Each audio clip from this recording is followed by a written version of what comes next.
देखिले जब जब होला ई फील हो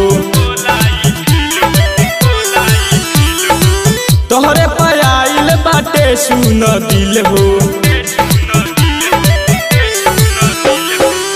देखिले जब जब होला ई फील हो तोहरे पर आइल बाटे सुन दिल हो। देखिले जब जब होला ई फील हो तोहरे पर आइल बाटे सुन दिल हो। बतिया ई साचे कहिले कहलू जवन जवन दिले तोरा वचन भाटा प मिले। कहलू जवन जवन दिले तोरा वचन भाटा प मिले।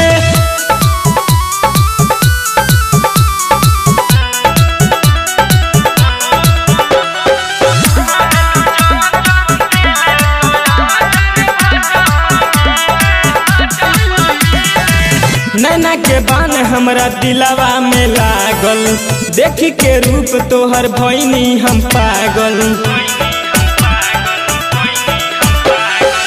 नैना के बान हमरा दिलवा में लागल देखी के रूप तोहर भइनी हम पागल। कदए रानी तू मनवा मोर खुश हो दे द पियाई समतोला के जूस हो। ओकर के देखी देखी जीले कहलू जवन जवन दिले तोरा वचन भाटा प मिले। कहलू जवन जवन दिले तोरा वचन भाटा प मिले।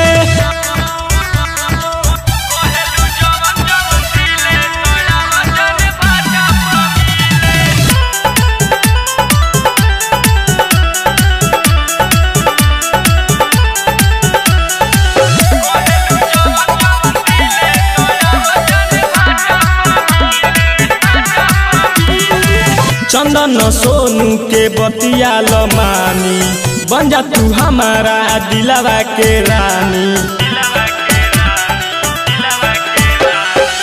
चंदन सोनू के बतिया मानी बन जा तू हमारा दिलवा के रानी।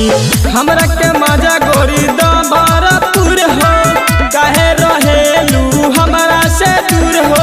गजब रूप तोहर खिले कहलू